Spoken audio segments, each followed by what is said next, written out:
అందరికీ నమస్కారం. నా పేరు బొబ్బేపల్లి సురేష్ నాయుడు, సర్వేపల్లి నియోజకవర్గ జనసేన పార్టీ సమన్వయకర్త. ఇటీవల మా అధినేత డిప్యూటీ సీఎం పవన్ కళ్యాణ్ గారి పుట్టినరోజు వేడుకల్లో భాగంగా ఆ రోజు ఏదైతే అరుంధతి వాడినందు జామ మొక్కలు పంపిణీ చేయడానికి వచ్చిన రోజు మా సోదరులు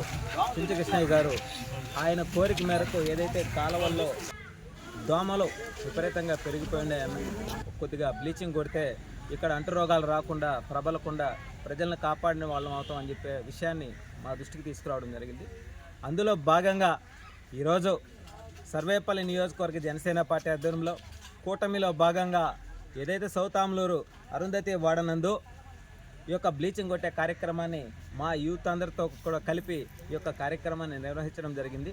కూటమి ప్రభుత్వం ప్రజల కోసం ఎప్పుడైనా సరే ఏ సమస్య ఉందన్నా ఈ సర్వేపల్లి నియోజకవర్గంలో ఒక అడుగు ముందుకు వేసి ప్రజల పక్షాన ప్రజల కోసం ప్రజల ఆరోగ్యాన్ని కాపాడడం కోసం మా వంతు మేము కృషి చేస్తామని చెప్పి మనస్ఫూర్తిగా తెలియజేస్తూ ఏదైతే మా అధినేత డిప్యూటీ సీఎం పవన్ కళ్యాణ్ గారు ఎన్నికలకు ముందు ఇచ్చినటువంటి హామీల్లో భాగంగా ప్రతి కుటుంబానికి 25 లక్షల రూపాయల వరకు కూడా ఆరోగ్య బీమా ఇస్తానని చెప్పి చెప్పడం, అందులో భాగంగా 2 రోజుల క్రితం దానిని కూటమి ప్రభుత్వం ప్రకటించడం, నిజంగా ప్రతి పేద బడుగు బలహీన వర్గాలు ఆరోగ్యం నిమిత్తం హాస్పిటల్కి వెళ్తే వైద్యానికి డబ్బులు లేక ఎంతోమంది ఇబ్బందులు పడేటువంటి పరిస్థితి. ఈ విషయాలన్నీ కూడా ఆనాడు ఆయన ప్రజల దగ్గర నుంచి తీసుకున్నాడు కాబట్టి, ఆ రోజు హామీ ఇచ్చారు కాబట్టి ఆ హామీలో భాగంగా నెరవేర్చడం, రాష్ట్రంలోనే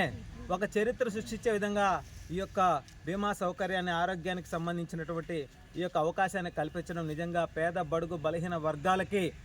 వైద్యాన్ని అందించడంలో ఇంతటి మహత్తరమైనటువంటి కార్యక్రమాన్ని నిర్వహించడం కూటమి ప్రభుత్వానికి రాష్ట్ర ప్రజల తరపున సర్వేపల్లి నియోజకవర్గ ప్రజల తరపున హృదయపూర్వక ధన్యవాదాలు తెలియజేసుకుంటూ, మేము ఏదైతే పేద బడుగు బలహీన వర్గాల వారు నివసించేటువంటి ప్రాంతాల్లో ఎక్కడైనా సరే పారిశుద్ధ్యానికి సంబంధించి ఏదైతే వాతావరణంలో జరుగుతున్న మార్పుల దృష్ట్యా అక్కడ కాలువల్లో ఏదైతే గత ప్రభుత్వం కాలువల నిర్మాణం చేశారు కానీ పూర్తి స్థాయిలో నీళ్లు పోయేదానికి అవకాశం లేకుండా చేస్తున్నారు కాబట్టి ఆ నీళ్లు నిలబడి దోమలు ఎక్కువగా పెరిగిపోయి ఆ దోమల వలన అంటురోగాలు వచ్చి హాస్పిటల్ పాలైపోయి ఎంతోమంది ఇబ్బందులు పడేటువంటి పరిస్థితి. దానికి నివారణార్థం ఈరోజు యొక్క బ్లీచింగ్ కొట్టే కార్యక్రమాన్ని నిర్వహిస్తున్నాం. ఇదే విధంగా మేము చేయగలిగింది సర్వేపల్లి నియోజకవర్గ ప్రజల కోసం నిరంతరం కూడా వాళ్ళకి అండగా ఉండి అనేక సేవా కార్యక్రమాలు చేయడంతో పాటు ప్రజల సమస్యలను పరిష్కరించడంలో మా వంతు మేము కృషి చేస్తాం. అదేవిధంగా కూటమి ప్రభుత్వంలో ఏదైతే పౌర సరఫరాల శాఖ మంత్రి నాదెళ్ల మనోహర్ గారు ఏదైతే ప్రతి రేషన్ కార్డు కూడా డిజిటల్ కార్డు లాగా ఏటీఎం కార్డు సైజు